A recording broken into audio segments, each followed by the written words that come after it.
আমার মুসলমান বন্ধু, নেক আমল করব, যে আমলটা আল্লাহ পছন্দ করবেন। অনেক আমল আল্লাহ দেখবেন না। আল্লাহ তাআলা বলেন, আল্লাযী খালাকাল মাউতা ওয়াল হায়াতা লিয়াবলুয়াকুম আইয়ুকুম আহসানু আমালা। আল্লাহু আকবার।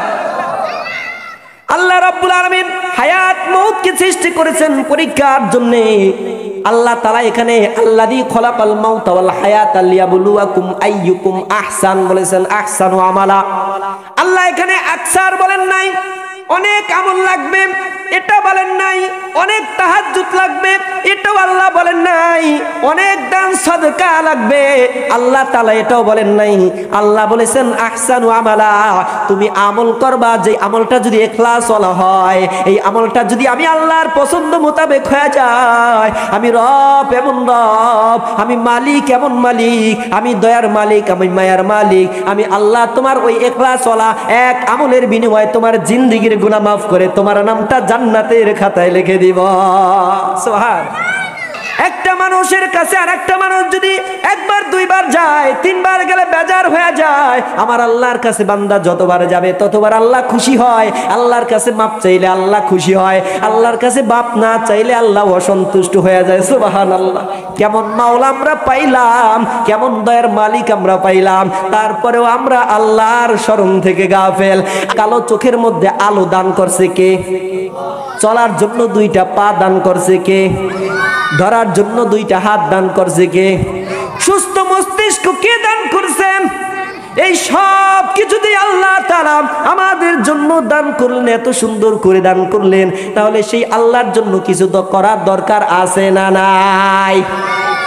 বলতে পারেন হুজুর আমি গরিব মানুষ, খাইতে পারি না, হুজুর আমি কিভাবে ইবাদত করব, হুজুর আমি কিভাবে আল্লাহর দাসত্বগিরি করব, আমি গরিব মানুষ, হুজুর খেতে খামারে কাজ করা লাগে, নামাজ পড়ার সময় তো পাই না, হুজুর ব্যবসা করা লাগে, দোকানে থাকলে নামাজে ঠিক মতো যাইতে পারি না, আমি তো গরিব মানুষ, আমি কিভাবে আমি চলবো, কিভাবে আমি আল্লাহর ইবাদত করব? আমি বলতে চাই ও শরীয়তপুরের মুসলমান, তুমি একটা অজুহাত দাও। আমি ভ্যান চালাই, আমি গাড়ি চালাই, আমি রিক্সা চালাই, আমি ড্রাইভার, আমি কন্ট্রাক্টর, আমি পিসিন্দার, আমি এরকম ভাবে আমি দোকানদারি করি, কৃষক, আমি কত কাজ করি, তারপর আমি আল্লাহর ইবাদত কেমনে করব? হে মুসলমান, সাহাবায়ে কেরামরা কত কষ্ট করেছে।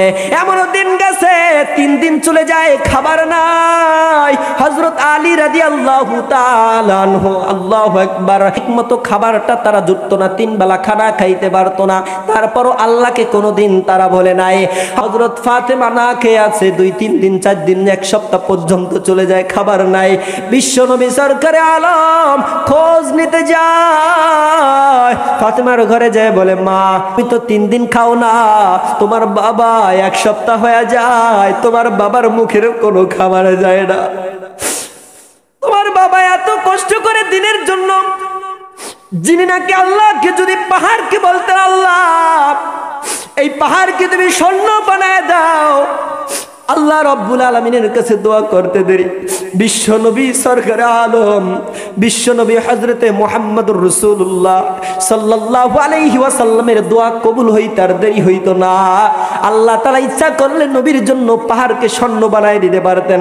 তারপরেও আল্লাহর রাসূল দ্বীনের জন্য কতটা কুরবানি করেছেন, না খেয়ে জীবনটা কাটাইছে। এবার বিশ্ব নবী তার মেয়ের কথা শুনে এবার নিজে কাজ করার জন্য বের হয়ে গেলেন।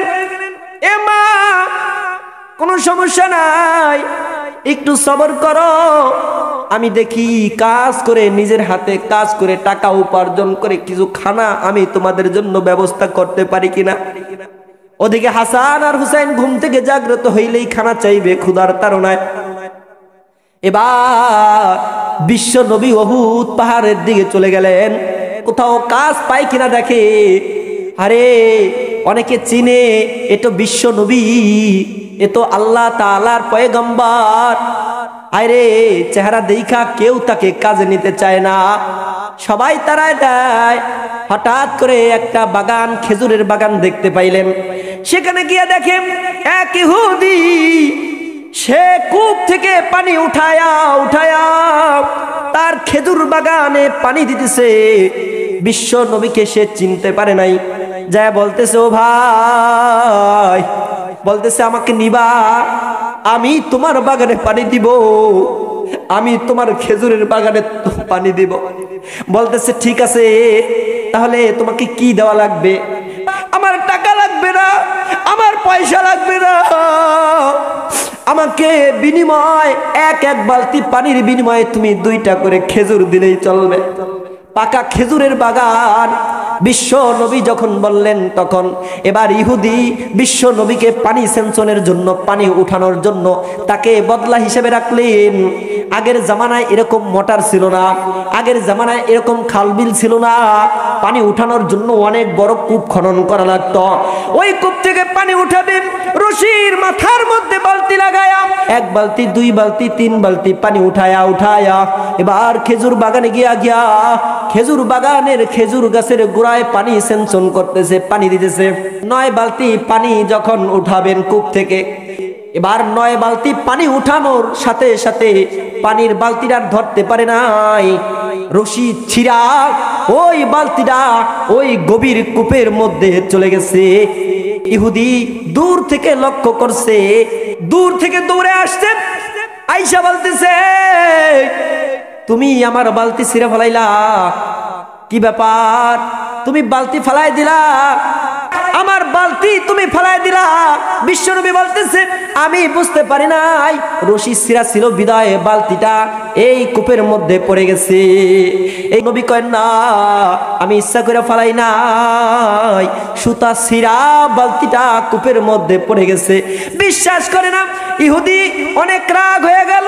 রাগ হওয়ার সঙ্গে সঙ্গে যেই বিশ্ব নবী সরকারে আলম, গোটা দুনিয়ার জন্য রহমত, আল্লাহর নবী মানুষের জন্য রহমত, আল্লাহর নবী গাছের জন্য রহমত, আল্লাহর নবী ফলের জন্য রহমত, আল্লাহর নবী পুষ্কুনির মাছের জন্য রহমত, আল্লাহর নবী কাফেরদের জন্য রহমত, আল্লাহর নবী সমস্ত মানুষের জন্য রহমত। আমার আল্লাহ রাসূলকে পাঠাইছেন রহমত বানায়া, রহমত স্বরূপ পাঠাইছেন। এর দলিল আল্লাহ কোরআনের মধ্যে দেন। আল্লাহ তাআলা কোরআনে কারীমের মধ্যে বলেন, ওয়া মা আরসালনাকা ইল্লা রাহমাতাল লিল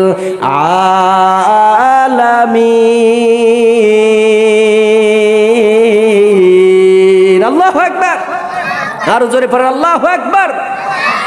আল্লাহ রাসূলকে গোটা জগতের জন্য রহমত বানাইছেন, বলেন আল্লাহু আকবার। এবার ইহুদি বলতেছে, না না, তুমি তো রশি ছিঁড়া ফেলাইছো, আমার ক্ষতি করে ফেলাইছো।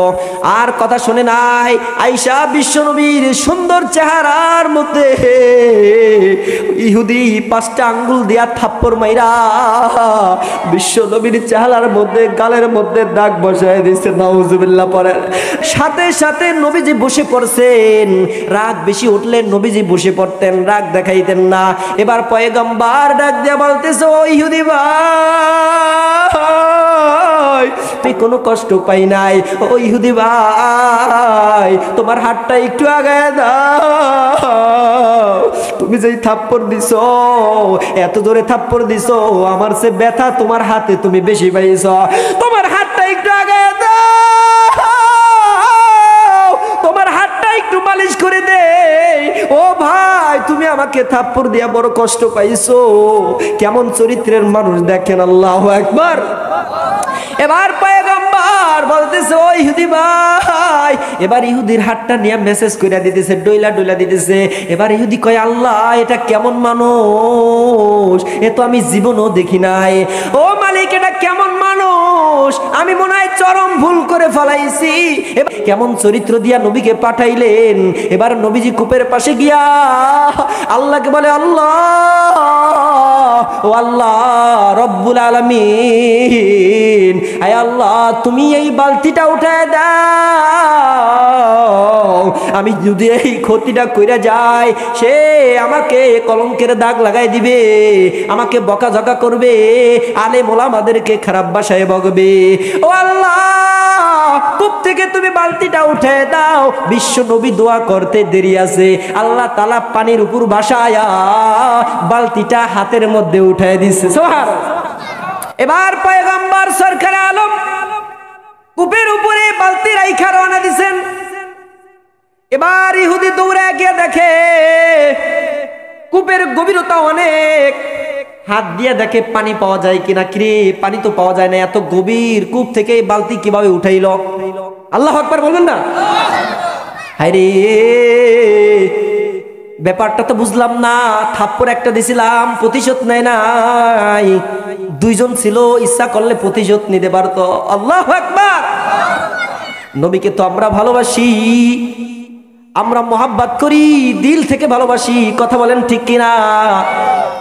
হে রাসূল, তোমায় ভালোবাসি অন্তরে, শুধুই মুখে নয়, জান্নাতের আশায় নয়। হে রাসূল, জাহান্নামকেও ডরি না। কথা বলেন ঠিক কিনা?